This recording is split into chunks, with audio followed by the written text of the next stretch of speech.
What's up, everyone? It's Rey-Jay back with another video. And in this one, I want to break down what's happening with SPY, Tesla, Nvda, the QQQ, and a couple of other tickers. I want to break down what's happening with the economic calendar moving forward, as we just had CPI data, not to mention more data coming out for tomorrow, and also what you should be watching for in the charts. But just know that I am not a financial planner. Make sure you take nothing I say as financial advice. And also, if you guys can, please smash the like button. It not only benefits me, it benefits the entire community as a whole.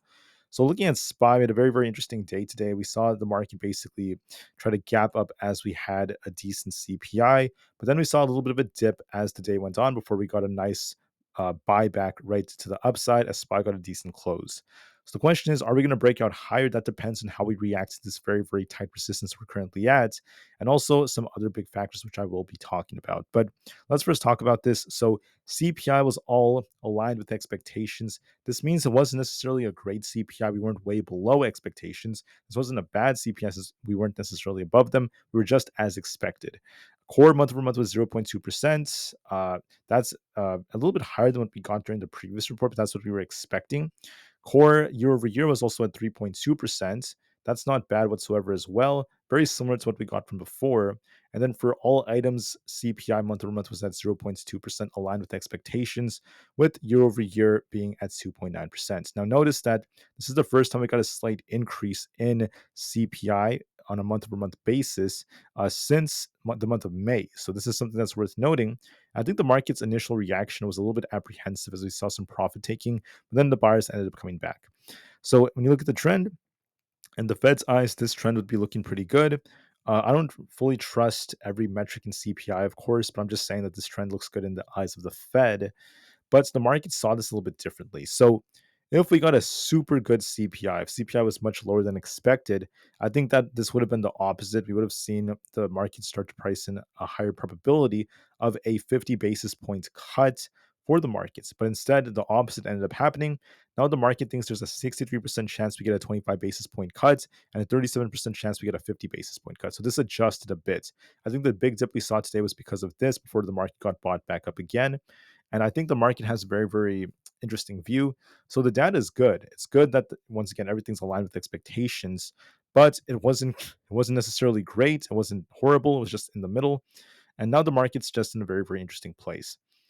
For earnings, just as a reminder, we had Dole, which had good earnings. They beat on EPS and revenue. They had good guidance as well. And then we have Cisco coming out very soon.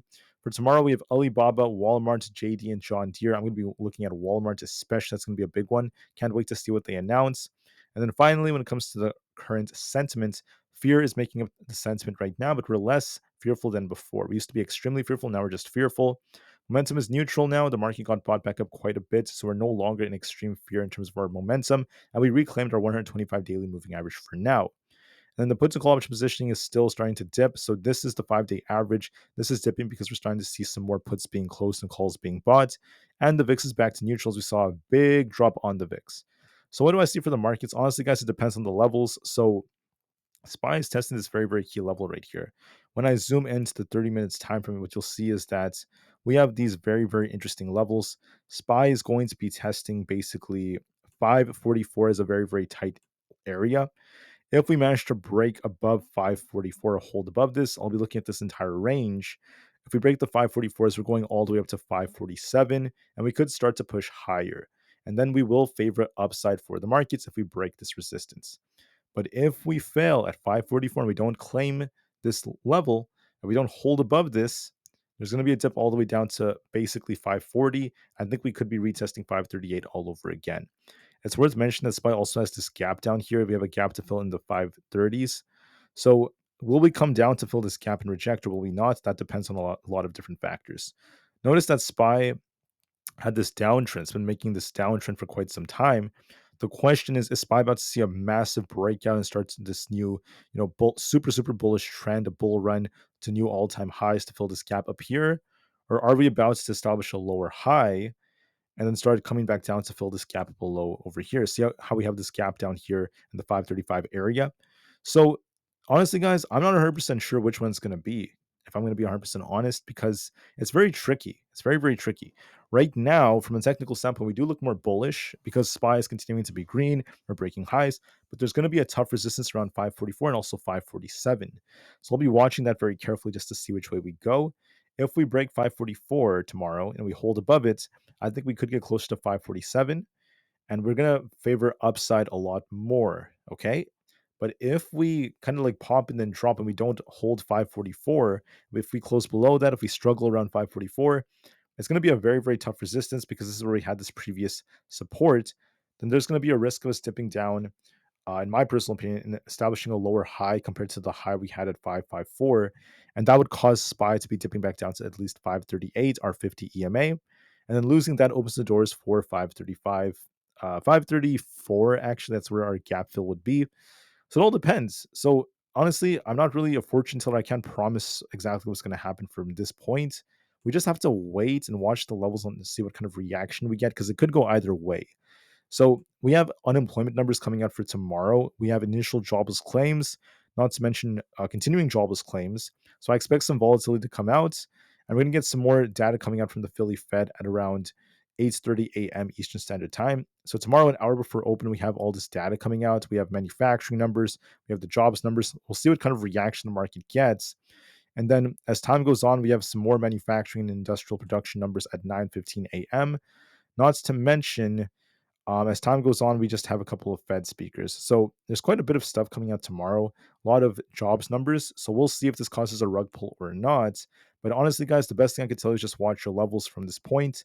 Yes, we do look a little bit more bullish. Technically speaking, we're continuing to make higher highs and higher lows. When SPY dipped today, we got a nice bounce. We saw buyers defend it. And in the after hours, we're still at 544. So this is favoring that it wants to go up to at least 547. But I can't promise that. I'm not going to make that promise. I need to watch this in real time tomorrow just for confirmation. So watch your levels just to be safe, and then we'll see which way the market goes. For ES, it's the same thing essentially. Now we're trying to hold above our 200 EMA, but we're also testing this previous very, very important zone right here. We basically have this 5480 area as our resistance. If we could break this, I think 55 is likely coming, 5500. And if we reject here, I'll be looking at key support at 54.56. If we lose that, we're going to be turning back down. So the question remains: is ES about to be establishing a higher low, or are we about to make a make a new high right here? We'll just have to wait and see. We could be drawing out a wedge like this, by the way. So I initially called out this bullish wedge, which we ended up getting a breakout from. So we were bullish before, but I do see a rising wedge that's starting to form on basically ES. So I'm a little concerned about this. These don't always play out, right? They're not always guaranteed. But are we about to see this rising wedge play out and we're about to get a rug pull in the markets, or is the market about to do the opposite? I'm going to wait and see. But I want to give you guys a warning about this. This is a red flag when it comes to this rally. So we'll see. We'll see if we hold support or not. On SPX, I see something very similar. We're basically at 5460 right now. If we continue to break this, we're looking for 5480. And if we lose support at 5400 flat, we're going to be looking for a dip for this gap fill. I'm a little bit concerned about that gap. So we'll see. The whole situation involving Iran is still going on. So be careful, guys. I don't know if we're going to get a negative catalyst or not. But like I said, we also have this rising wedge like pattern that's developing as well on SPX. So could this mean we're about to get a rug pull, or are we about to bounce? The way to know is watch to see if you get a break to the downside or not, and we'll be watching some very, very key levels. For Nvda, what's interesting about Nvda is that yes, we held up very, very nicely. We held our supports, but now we're looking at these key levels. It's very simple. We're looking at this 518 area as our resistance. If that breaks, we want to get back above 121 to turn bullish. Sorry, I meant 118, not 518. 118 is resistance. If we break that, look for 121. If we break that, we turn bullish. If we struggle to do so, there's going to be a risk of potentially rejecting because of the fact that we're still making lower highs and lower lows. So to turn bearish, you want to see it lose 113.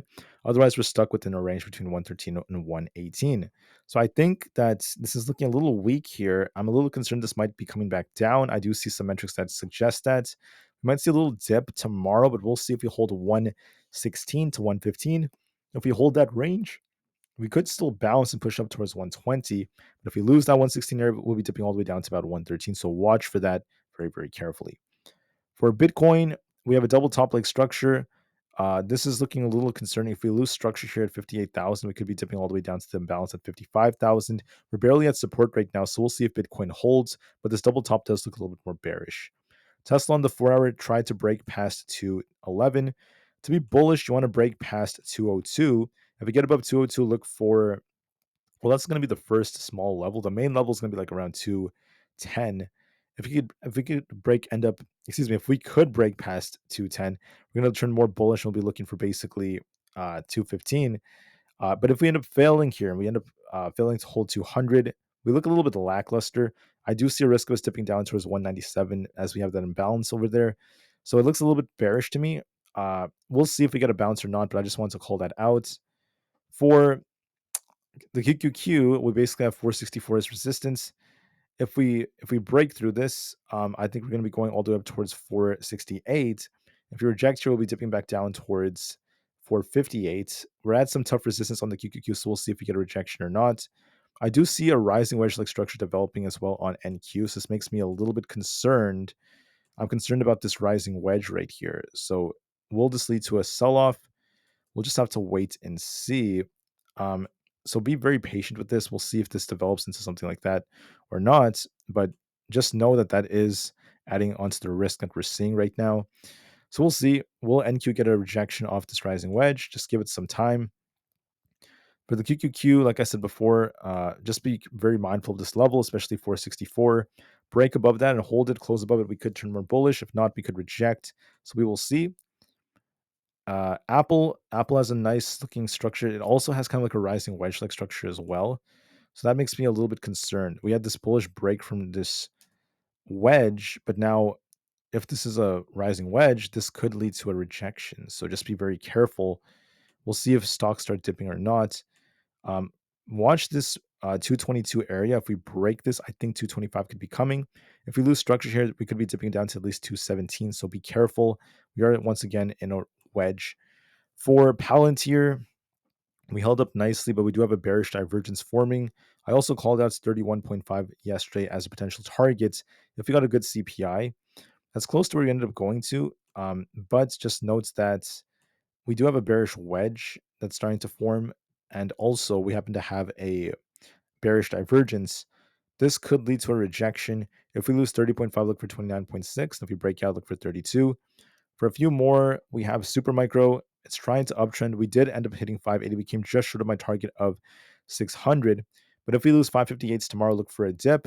If we break 580, we turn bullish for 600. So watch and see. Do we lose 558s to turn bearish, or do we break above 580s to turn bullish? We'll just have to give it some time.